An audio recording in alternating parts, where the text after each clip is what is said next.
अच्छा जी students, divisions of brain में क्या है। फोर ब्रेन जो है 3 पार्ट्स में, thalamus, hypothalamus, cerebrum, then mid brain है एंड देन हाइंड ब्रेन है। तो ब्रेन 3 पार्ट्स में डिवाइड है, fore brain, mid brain, hind brain. आगे फोर ब्रेन भी 3 पार्ट्स में डिवाइड है, थैलेमस, हाइपोथैलेमस, सेरिब्रम, और हाइंड ब्रेन भी 3 पार्ट्स में डिवाइड है, मेडुला ऑब्लिंगुएटा, सेरिब्रम और पोन्स। अब पहले देखते हैं फोर ब्रेन। ये ब्रेन का लार्जेस्ट एरिया, हाईली डेवलप्ड है, ठीक है, ह्यूमंस के अंदर। अब थैलेमस इसका फर्स्ट पार्ट पढ़ते हैं। थैलेमस जो है वो सेरिब्रम के नीचे है, ये फोर ब्रेन है, ठीक है। थैलेमस क्या है, ये सेरिब्रम है, ये पूरा हिस्सा सेरिब्रम है, ये थैलेमस है, तो ये सेरिब्रम के नीचे है, ठीक है। और मैं तीसरा पार्ट इसका हाइपोथैलेमस दिखा दूँ, जो कि थैलेमस के भी नीचे है, ठीक है। अच्छा, अब थैलेमस जो है रिले सेंटर है, क्या ब्रेन और स्पाइनल कॉर्ड के बीच का कनेक्शन जो है उसको क्या कह रहे हैं, थैलेमस। मतलब रिले सेंटर क्या होता है, ब्रेन से आने वाली इन्फॉर्मेशन थैलेमस में जाती है और थैलेमस आगे स्पाइनल कॉर्ड को कुछ इन्फॉर्मेशन, स्पाइनल कॉर्ड की कुछ इन्फॉर्मेशन ब्रेन को एज अ लिंक प्रोवाइडर है, ठीक है, इन दोनों के बीच में। इस तरह के जितने भी लिंक्स प्रोवाइडर अभी पैराग्राफ के अंदर आएंगे, मैंने एंड पे उनको ना एनलिस्ट किया हुआ है ताकि आपके लिए ईजी हो, वो मैं आपको एंड पे बताऊँगी। तो ब्रेन और स्पाइनल कॉर्ड के बीच में थैलेमस क्या है, रिले सेंटर है। और ये थैलेमस क्या करता है, पेन परसेप्शन, मतलब आपको पेन की फीलिंग जो है वो थैलेमस की वजह से होती है। कॉन्शियसनेस, स्लीप और अवेकनिंग, हम सो रहे हैं या जाग रहे हैं, इस चीज़ की जो फीलिंग है हमारे दिमाग को कैसे पता चलती है, थ्रू थैलेमस। और ये रिसीव और मॉडिफाई करता है कौन सी sensory impulses throughout body, मतलब सेंसरी इम्पल्सिस कौन सी है, टच की है, हेयरिंग की है, इस तरह की जो सेंसरी इम्पल्सिस हैं, इनको टेस्ट की है, ये रिसीव करता है, उन्हें मॉडिफाई करता है, लेकिन नोज़ की नहीं, ठीक है, ये बात जहन में रखें।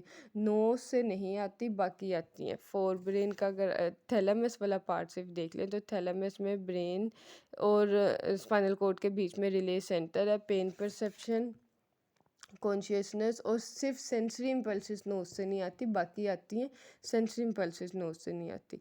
फिर हाइपोथैलेमस क्या है, मिड ब्रेन के ऊपर है। अगर आप ये देखें हाइपोथैलेमस वाला पार्ट क्या है, ये मिड ब्रेन है, तो मिड ब्रेन के ऊपर है हाइपोथैलेमस, ठीक है। अच्छा, इसके बाद नीचे में हाइपोथैलेमस शुरू हो जाता है।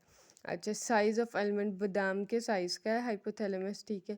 और ये नर्वस सिस्टम और एंडोक्राइन सिस्टम के बीच में लिंक है, ये बहुत इंपॉर्टेंट है। नर्वस सिस्टम किसका पार्ट है, नर्वस कोऑर्डिनेशन का, और एंडोक्राइन सिस्टम किसका पार्ट है, केमिकल कोऑर्डिनेशन का।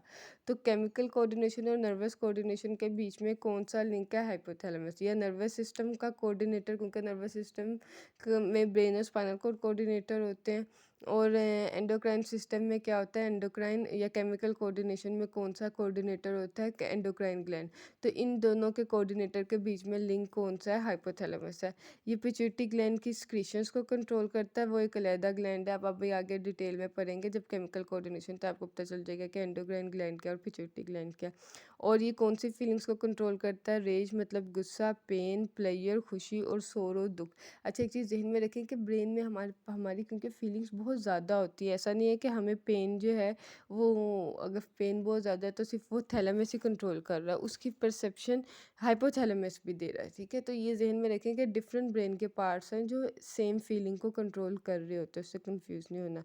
मतलब अगर आपको गुस्सा है कि शहबाज शरीफ क्यों उसने गोल बन गया और वज़ीर आज़म बन गया, तो आपको किस वजह से आ रहा होगा, हाइपोथैलेमस की वजह से। या आपको अगर गुस्सा है कि आपको मोबाइल का टाइम नहीं दिया गया, नेट का, तो उस वो किस वजह से, इसे आपको पेन हो रही है, आपको किसी ने मतलब आपसे मोबाइल छीन लिया, तो आपको जो पेन हो रही है वो हाइपोथैलेमस की वजह से। और अगर आपको किसी ने पार्टी दे दी है तो वो किस वजह से है, वो फीलिंग प्लेयर की, हाइपोथैलेमस की वजह से। देन आ जाते हैं cerebrum, largest part of fore brain. Fore brain जो है वो वैसे ब्रेन का लार्जेस्ट एरिया है, और फोर ब्रेन का लार्जेस्ट पार्ट क्या है, सेरिब्रम है।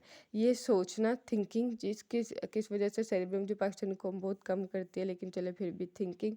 फिर skeletal muscles control, skeletal muscles का कंट्रोल, हमारा जो सारे मसल्स हैं जो स्केलेटन की मूवमेंट है उसको कंट्रोल करते हैं। इंटेलिजेंस, जहानत और इमोशंस, सारे इमोशंस जो मलका जज्बात हम बने होते हैं वो सारे जो है सेरिब्रम की वजह से। तो फोर ब्रेन का लार्जेस्ट पार्ट है सोचना, स्केलेटल मसल्स हमारी बॉडी का स्केलेटन की मूवमेंट को कंट्रोल करना, इंटेलिजेंस मतलब जहानत को, और इमोशंस जो हम मलका जज्बात बने होते हैं।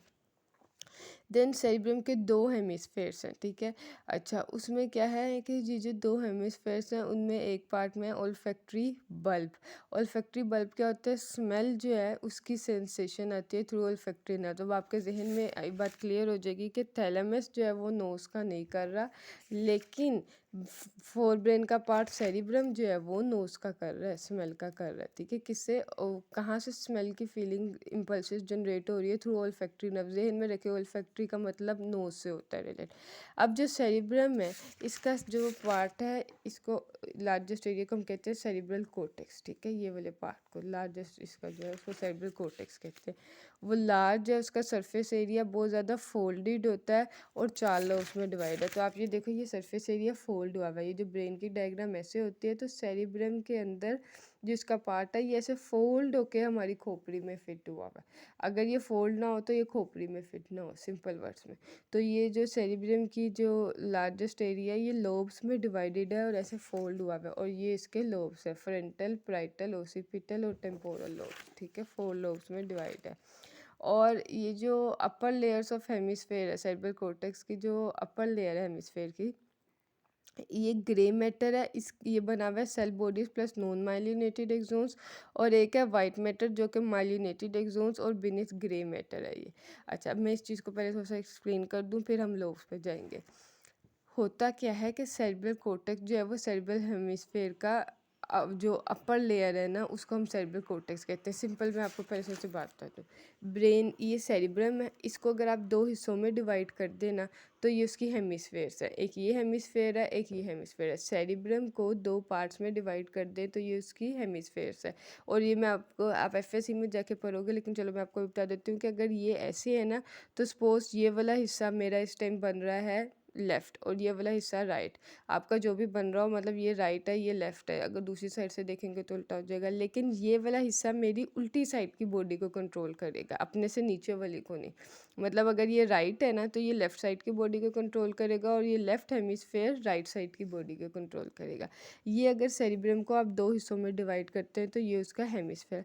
अब उन हेमिस्फेयर्स में जो सेरिब्रम है, ये एक तो ये हेमिस्फेयर है, ये भी सारा हेमिस्फेयर है, और ये भी सारा दो डिवीजन कर दी, ठीक। अब जो सेरिब्रम का जो ऊपर वाला हिस्सा है ना उसको हम क्या कहते हैं, सेरिब्रल कोर्टेक्स, ठीक। ये सेरिब्रल कोर्टेक्स जो है ये चार लोब्स में डिवाइड है, फ्रंटल, प्राइटल, ओसिपिटल और टेम्पोरल लोब में, ठीक है। हेमिस्फेयर्स तो आपने इसको सिर्फ इक्वली ऐसे डिवाइड कर दिया, ये इस साइड की बॉडी को कंट्रोल करेगा, ये इस साइड की बॉडी को, डिपेंडिंग अपॉन कौन सा हिस्सा कौन सी साइड की बॉडी को कंट्रोल कर रहा है। जो हिस्सा इस साइड की बॉडी को कंट्रोल कर रहा है वो एक साइड पे, जो हिस्सा इस साइड की बॉडी को कंट्रोल कर रहा है वो एक साइड पे, मतलब लेफ्ट और राइट साइड की मूवमेंट को जो कंट्रोल कर रहा है बॉडी की, वो तो हो गया।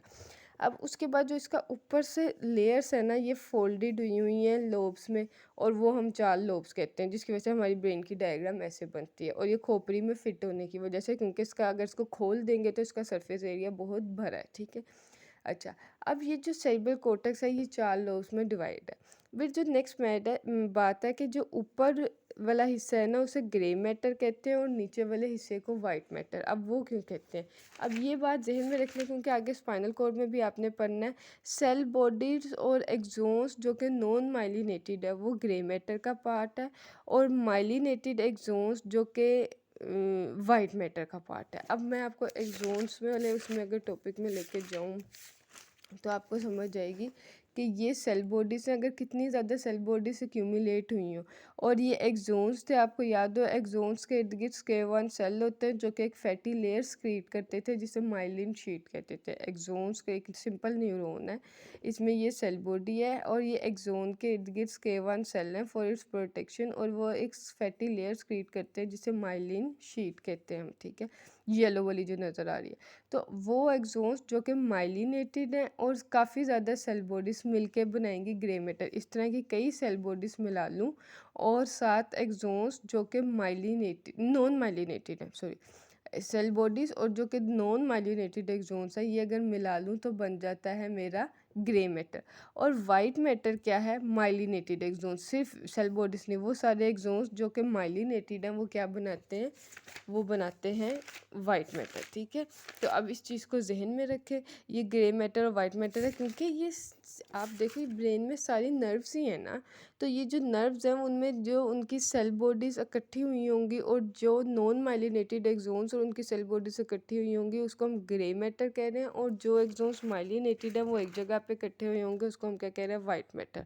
और ऊपर ग्रे मैटर होता है, यानी ऊपर नॉन माइलिनेटेड एक्सोन्स होते हैं, और नीचे जो है वो वाइट मैटर होता है, नीचे ज़्यादा माइलिनेटेड एक्सोन्स होते हैं, ठीक है। अब ये चीज़ तो होगी क्योंकि स्पाइनल कॉर्ड में भी ग्रे मैटर और वाइट मैटर है और सेम उसकी भी डिवीजन यही है। अच्छा अच्छा, अब उसके बाद आ जाते हैं हम लोब्स ऑफ सेरेब्रल कॉर्टेक्स के। सेरेब्रल कॉर्टेक्स की ये जो हेमिस्फेयर्स का अपर लेयर है, इसकी लोब्स क्या हैं, कितनी है, 4 है, फ्रंटल, पैराइटल, ओसिपिटल और टेम्पोरल। अब फ्रंटल लोब्स क्या है, मोटर फंक्शंस, बॉडी में सारे जो मूवमेंट के हैं, स्केलेटल मसल्स कंट्रोल करती है वही, और स्पीच के दौरान जो मूवमेंट चाहिए होती है वो फ्रंटल की वजह से है। पैराइटल क्या है, स्किन से इम्पल्सेस लेता है। ओसिपिटल विजुअल, टेम्पोरल क्या है, हेयरिंग और स्मेल।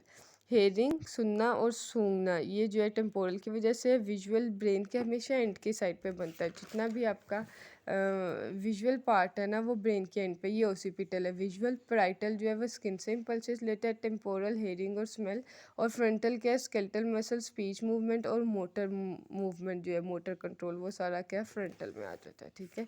बॉडी का वॉलेंट्री कंट्रोल, ये 4 लोब्स है। सो हमारे 4 ब्रेन कवर हुआ। 4 ब्रेन के 3 पार्ट, थैलेमस जो कि ब्रेन और स्पाइनल कॉर्ड के बीच में लिंक है, पेन, कॉन्शियसनेस और सारी बॉडी से सेंसरी इम्पल्सिस एक्सेप्ट नोज से हमारी थैलेमस में आते हैं, नोज से नहीं आते। हाइपोथैलेमस जो है वो मिड ब्रेन से ऊपर पार्ट है, एलिमेंट का साइज होता है, मतलब अगर आप यहाँ देखो तो इधर करके कहीं हाइपोथैलेमस है, और उसके बाद जो हिस्सा शुरू हो रहा है, मतलब ऐसे करके हाइपोथैलेमस होगा और उसके बाद जो है हिस्सा शुरू हो रहा होगा वो क्या होगा, मिड ब्रेन होगा, ठीक है।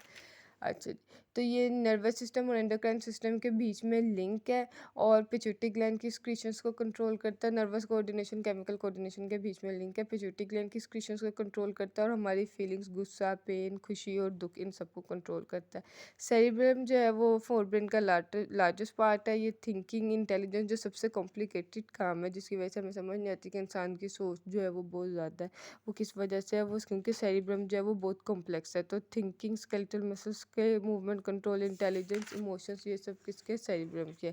अब सेरिब्रम के 2 हेमिस्फेयर्स है, 2 हिस्से हैं। मैंने आपको बताया कि सेरिब्रम को अगर आप डिवाइड कर दें तो 2 पार्ट्स में, एक ये पार्ट है, एक ये पार्ट है, और इसकी जो अपर लेयर है इन पार्ट्स की उसको क्या कहते हैं, सेरिब्रल कॉर्टेक्स। सेरिब्रल कॉर्टेक्स जो है वो ग्रे मैटर और वाइट मैटर का बना हुआ है। सेल बॉडीज और non myelinated exons grey matter बनाएंगे, माइलिनेटेड एक्सोन्स जो है वो वाइट मैटर बनाएंगे। सेरिब्रल कॉर्टेक्स लार्जेस्ट एरिया है, फोल्डेड होता है, और इसके 4 लोब्स होते हैं।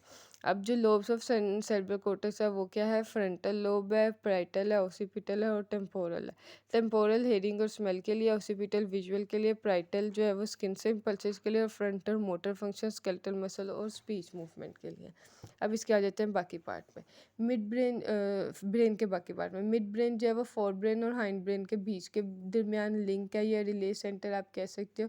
सेंसरी इन्फॉर्मेशन फोर ब्रेन को देता है। मिड ब्रेन जो है सेंसरी इन्फॉर्मेशन रिसीव करके फोर ब्रेन को देता है। पोस्चर कंट्रोल करता है, सुनने के रिफ्लेक्सेस, ऑडिटरी रिफ्लेक्सेस को कंट्रोल करता है। तो आपको पता है कि अगर कभी कान में कोई इशू हो तो चक्कर आने शुरू हो जाता है, क्योंकि आपकी बॉडी का पोस्चर ख़राब होना शुरू हो जाता है। तो ऑडिटरी, इसलिए कि ऑडिटरी और पोस्चर कंट्रोल इकट्ठे हो रहा होता है। तो मिड ब्रेन जो है वो फोर ब्रेन हाइंड ब्रेन के बीच में रिले है, सेंसरी इन्फॉर्मेशन फोर ब्रेन को देता है, पोस्चर और सुनने के रिफ्लेक्सेस को कंट्रोल करता है। फिर आ जाते हैं हाइंड ब्रेन। हाइंड ब्रेन के 3 पार्ट्स हैं, मेडुला ऑब्लोगेंटा, सेरिबेलम और पोन्स, ठीक है, 3 पार्ट्स हैं इसके। अब इसमें आ जाते हैं।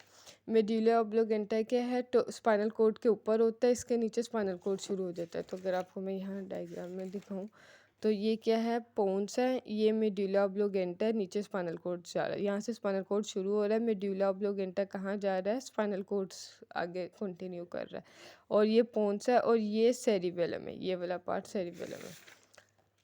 अच्छा जी, अब जो मेडुला ऑब्लिगेंटा है स्पाइनल कॉर्ड के ऊपर होता है। Breathing, heart rate, BP, vomiting, coughing, sneezing, इन सबको कौन कंट्रोल कर रहा है? मेडुला ऑब्लिगेंटा। कफिंग, स्नीजिंग हमारे ऐसे जितने कंट्रोल में नहीं होती, वोमिटिंग होती है। हार्ट रेट हमारा वॉलेंट्री कंट्रोल में नहीं होता, हम खुद अपने दिल को नहीं धड़का रहे होते। बीपी हम खुद नहीं कंट्रोल कर रहे होते। सांस जो है वो हम खुद ही ले जा रहे होते हैं इनवॉलेंट्री। तो हमारी बॉडी की जितनी भी इनवॉलेंट्री मूवमेंट्स है ज़्यादातर मेडुला ऑब्लिगेंटा उसे कंट्रोल कर रहा है। वोमिटिंग हमें हमारी वॉलेंट्री भी है और इनवॉलेंट्री भी है, मतलब वोमिटिंग इंड्यूस खुद से भी हो सकती है और हम खुद से इंड्यूस करा भी सकते हैं खुद भी। तो खैर वोमिटिंग, कफिंग, स्नीजिंग ये सारे reflexes, BP, heart rate, breathing, involuntary movement ज़्यादातर मेडुला कंट्रोल कर रहा है। और ब्रेन और स्पाइनल कॉर्ड के बीच में ये भी लिंक है, ब्रेन और स्पाइनल कॉर्ड के बीच में मेडुला ऑब्लिगेंटा लिंक है। देन आते हैं सेरिबेलम। सेरिबेलम जो है वो मेडुला के पीछे होता है, कोऑर्डिनेट्स करता है मसल मूवमेंट को। ये दिखाया ये सेरिब्रम है, तो ये मेड्यूला इसके पीछे है, बिहाइंड है, और ये जो है ये मसल मूवमेंट को कंट्रोल करता है। देन आ जाते हैं पोन्स में। पोन्स क्या है? मेड्यूला की टॉप पे होता है, मेड्यूला से ऊपर आपको दिखाया है।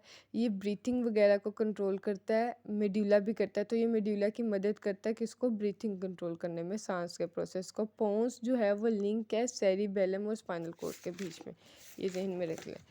ये जो सेरिबेलम है और स्पाइनल कॉर्ड है, इनके बीच में लिंक क्या है? पोन्स है, और ये अबव जो मेडुला ऑब्लिगेंटा है उससे ऊपर होता है, ठीक है, ऊपर लोकेटेड होता है। तो ये मेडुला ऑब्लिगेंटा की मदद करता है ब्रीथिंग में। तो सेरिबेलम और स्पाइनल कॉर्ड के बीच में क्या है? पोन्स है। अब ये चीज़ तो हो गया आपके हाइंड ब्रेन। हाइंड ब्रेन के तीन पार्ट, मेडुला ऑब्लिगेंटा, सेरिबेलम और पोन्स, ये आपने पढ़ लिया। अब एक चीज़ है ब्रेन स्टेम। ब्रेन स्टेम अगर आप देखो, मैंने इस डायग्राम में बनाया हुआ है, आपके ब्लू बॉक्स में भी है, ये है ब्रेन स्टेम। ये ब्रेन स्टेम किस किस की बनी हुई है ये मैं आपको दिखा देती हूँ। ब्रेन स्टेम बनी हुई है medulla oblongata, pons plus midbrain. इस चीज़ को जहन में रखें कि यहाँ से जो मिड ब्रेन कंटिन्यू हो रहा है, मिड ब्रेन, पोन्स और मेडुला, ये मिलके क्या बना रहे हैं? Brain stem. और ब्रेन स्टेम जो है वो लिंक है ब्रेन और स्पाइनल कॉर्ड के बीच में, क्योंकि नीचे स्पाइनल कॉर्ड शुरू हो रहा है। तो स्पाइनल कॉर्ड और ब्रेन के बीच में लिंक है एक ब्रेन स्टेम, और ये किसका बना है? मिड ब्रेन, पोन्स और मेडुला ऑब्लिगेंटा का, ठीक है। अच्छा, अब ये जितने भी लिंक्स आपने पढ़े हैं ना, मैंने इनको एक ही जगह पे एनलिस्ट कर दिया सारे आपके, क्योंकि ये जिन्होंने एमडी कैट देना उनके लिए अभी से ये बेस बहुत इंपॉर्टेंट है। तो ब्रेन और स्पाइनल कॉर्ड के बीच में क्या है? थैलेमस है, रिले सेंटर थैलेमस। ब्रेन और स्पाइनल कॉर्ड के बीच में नर्वस कोऑर्डिनेशन और एंडोक्राइन यानी केमिकल कोऑर्डिनेशन के बीच में हाइपोथैलेमस है, लिंक। अच्छा, फोर ब्रेन और हाइंड ब्रेन के बीच में मिड ब्रेन लिंक है। ब्रेन और स्पाइनल कॉर्ड के बीच में मेडुला ऑब्लिगेंटा भी लिंक है। सेरिबेलम और स्पाइनल कॉर्ड के बीच में पोन्स एज लिंक है, और ब्रेन और स्पाइनल कॉर्ड के बीच में ब्रेन स्टेम भी एज अ लिंक है। तो ब्रेन और स्पाइनल कॉर्ड के बीच में तीन लिंक्स हैं, एक है thalamus as relay centre, thalamus. अच्छा, अब ये चीज़ जहन में रखें, रिले सेंटर से मुराद ये है, अब वैसे थैलेमस इधर करके कहीं है, ठीक है, इधर करके। तो ब्रेन का ये जो सेरिब्रल कॉर्टेक्स है, इस वाले हिस्से को यह थैलेमस खुद भी जो रिसीव कर रहा है, और स्पाइनल कॉर्ड के बीच में लिंक है। तो ये चीज़ जहन में रखें, ब्रेन और स्पाइनल कॉर्ड के बीच में थैलेमस भी लिंक है, ब्रेन और स्पाइनल कॉर्ड के बीच में ब्रेन स्टेम भी लिंक है, और ब्रेन और स्पाइनल कॉर्ड के बीच में मेडुला ऑब्लिगेंटा भी लिंक है, जो आगे जाके स्पाइनल कॉर्ड से कंटिन्यू हो रहा है। और सेरिबेलम और स्पाइनल कॉर्ड के बीच में पोन्स लिंक है, फोर ब्रेन और हाइंड ब्रेन के बीच में मिड ब्रेन लिंक है, और नर्वस और केमिकल कोऑर्डिनेशन के बीच में हाइपोथैलेमस लिंक है, ठीक है। ये सारे मैंने लिंकेजेस कर दिए हैं इसमें, सो होपफुली आपको समझ आ गई होगी। नेक्स्ट में हम पढ़ेंगे स्पाइनल कॉर्ड।